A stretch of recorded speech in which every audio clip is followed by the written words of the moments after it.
Masaraa mootummaa keessaa nama qabna jechuun yaa sabaa maqaa maal godha.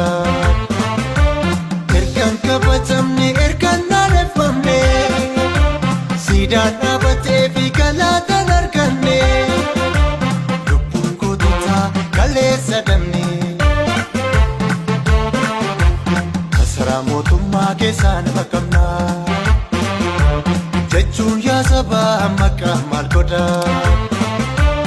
Ergaan kabajamne ergaan naaneffamne siidaan dhaabatee fi galaataan arganne lubbuun goototaa kaleessa dhabne.